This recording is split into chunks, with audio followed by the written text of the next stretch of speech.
Math 1314, section IC1, spring 2022, Tyler Junior College. Homework 9.1/9.2. Inverse functions, exponential functions, video 5. Isn't this video 5? Yes, I'm sorry. Video 5, the natural base. Let me fix that real quick. I know I've done more than this. All right, so there's this base called the natural base. And what the heck is that? I kind of sneaked it in an earlier example when I put a letter inside of a function. I told you it was a constant like pi. Well, here's the formal introduction. In many natural phenomena, there's a base that occurs in many exponential functions. That base is called the natural base. Now, before I read the rest of it, I want to point out that these natural phenomena occur across the scientific spectrum. They occur in physics, they occur in biology, they occur in chemistry, they occur in computer science, they even occur in economics and finance, botany, geology, astronomy, and pretty much any other science, this base occurs. And when something shows up so often, usually gets a name and a letter reserved for it. Now, you've seen a letter representing a value before because you've all seen pi. And if I asked you what pi is, you'll probably say 3.14 or maybe 22/7, both of which are approximations. But the truth is pi is a number that goes forever and never repeats. It starts 3.14159, but as a decimal, it goes forever yet never repeats. It repeats digits, it just doesn't repeat a pattern of digits. Such a decimal is called an irrational number. But what pi truly is a ratio.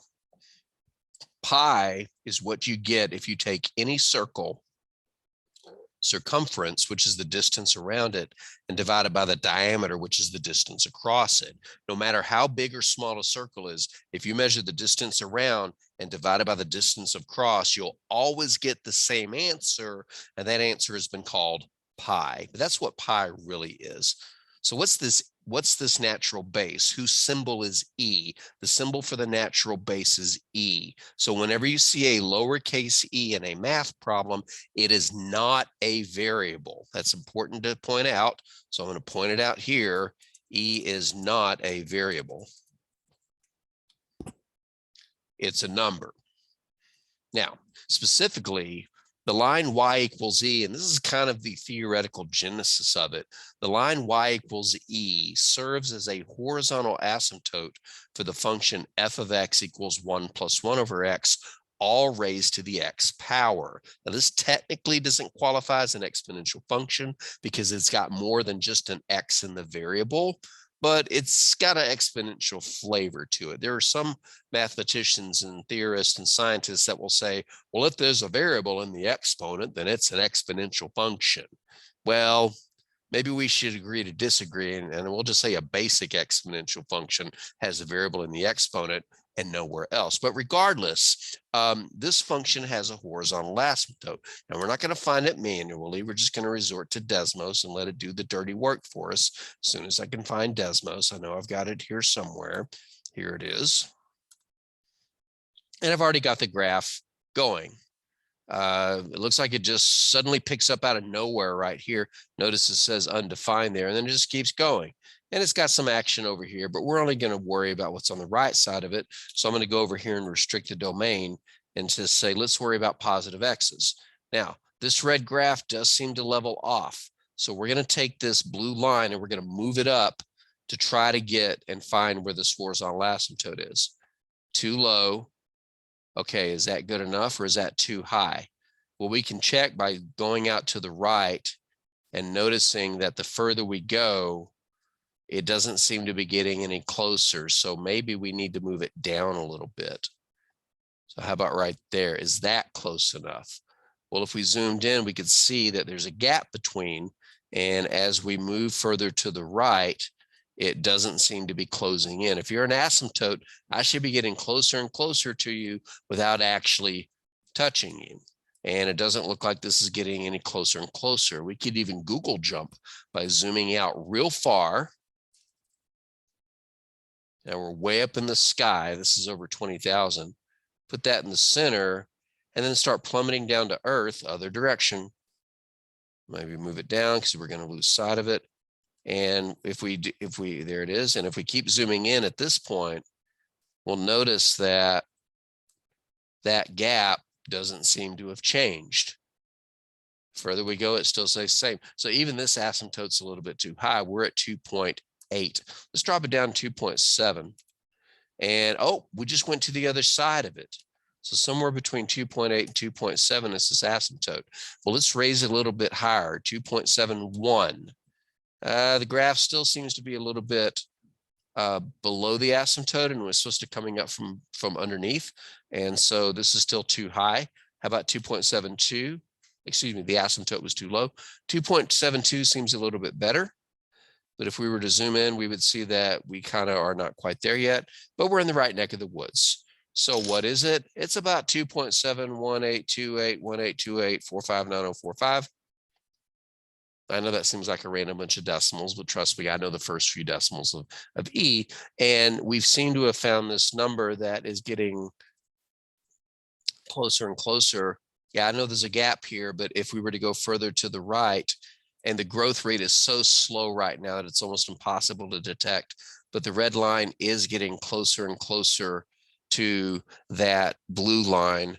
And we could do that by Google jumping, but if you take my word for it, and we'll just go to the home screen, if you take my word for it, it's about that. Now, does Desmos know what E equals? Yeah, it does. You type Y equals E and it'll put it there. And you'll notice it gives me a decimal approximation for E. Mine is more accurate than theirs. Theirs cuts off after this 4, after this 5, which rounded up to a 6. I happen to know a few more decimal places.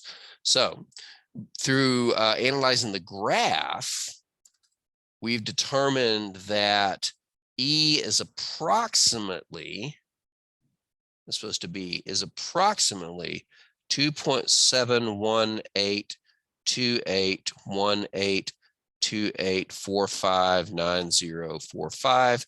Now, these are the numbers that I know. I know it starts with 2.7. Almost every math student does. But after it, I noticed that 1828 looks like a year, and it must have been an important year because it showed up twice. And if you ever had trigonometry, then the numbers 45, 90, 45 might ring a bell as the measures of the angle in an isosceles right triangle. But regardless, I'm not going to ask you to memorize this number. I'm just saying it's about that. If you want a smaller estimation, I'd say about 2.72. For most purposes, that's pretty accurate. But you're not actually going to have to memorize the value of E. And the reason is your calculator already knows what it is. So how do you use the E? Well, in other words, when it's time to use an E, and there will be times to use E in this homework, how do I use my calculator for that? Well, it depends on the type of calculator you have. I want to share 2 different versions of calculators.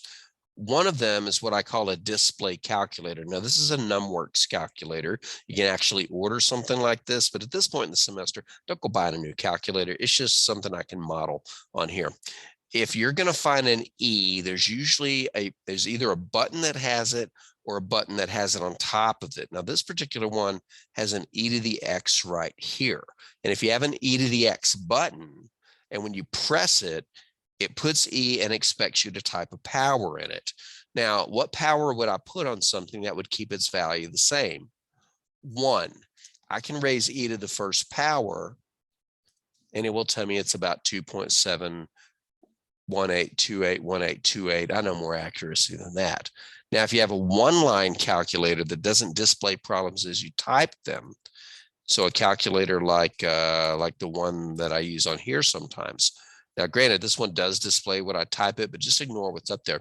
If you wanted to raise E to a power, you might not see it, but there should be an if.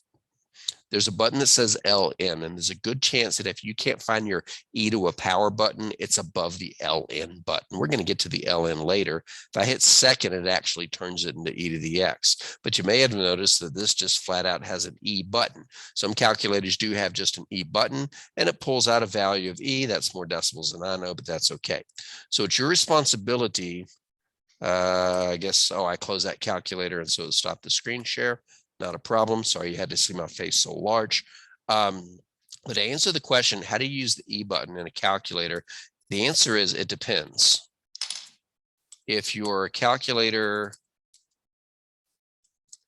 has an LN button, it might have, and I'm not going to waste time drawing the exponent higher and smaller font. I'm just going to use the caret symbol for exponent. It might have e to the x above it.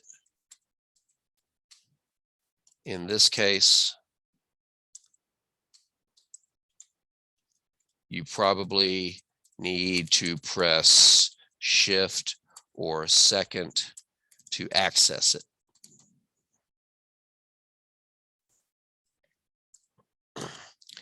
In some calculators, one-liners that only show you the last thing you typed or the last answer you got, you have to enter the power of E before you press e to the x. Now, it's your responsibility to know how to use your calculator. I would be more than happy to answer any calculator questions that you may have, but you need to be able to evaluate E2 powers, as you're going to see in the next video. So for example, let's say you wanted to evaluate e to the second power, or you wanted to evaluate e to the negative 1.2 power. If you have a calculator with you right now, I highly recommend getting it out and see if you can get these answers. Now I'm going to use the one on my phone. And if you use an iPhone, it does have an e to the x button. You just have to turn your phone sideways. I know it's kind of black. There we go. Just kind of have to turn the phone sideways. And I'm not going to zoom in on it because it does that. But in here, the e to the x button is above the LN button. It's its own button, but it's a one-line calculator, so I have to put in the power first in this calculator. So if I wanted to do e to the second power, I would have to press 2 and then press the e to the x button into so many decimal places. It's about 7.389056 ... And if I wanted to do the same thing for e to the negative 1.2 in this calculator, I would have to press negative 1.2, press e to the x, and then I would get 0.301194, and then some more decimals. So if you have a calculator, I strongly recommend trying right now to see if you can get those answers. Now, some of you have a calculator that looks like this. It's a display calculator. And so in a calculator like this that types out the whole problem, you would press the e to the x button first. Now, looking on this calculator, I wish, let me try something real quick.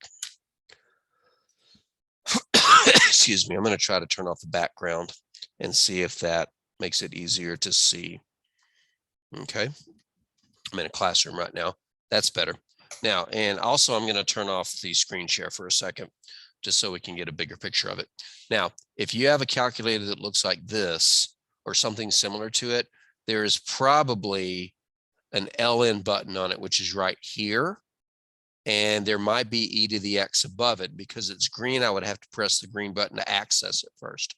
So I'm doing this blindly from behind. So I'm just kind of watching the video to move around. So I'd press second and then press LN to bring up the e to the power, and it's expecting a power, and then I could just type in the power. For example, if I want to do e squared, I would push e to the second button, and then I would have it execute that or figure out what it equals, and it'll tell me that value. So it's your responsibility to know how to use your calculator to evaluate problems like e to the second power or e to the negative 1.2 power. If you need help, please let me know, and I'll get with you one-on-one via Zoom, via FaceTime, via whatever, and we'll get it figured out.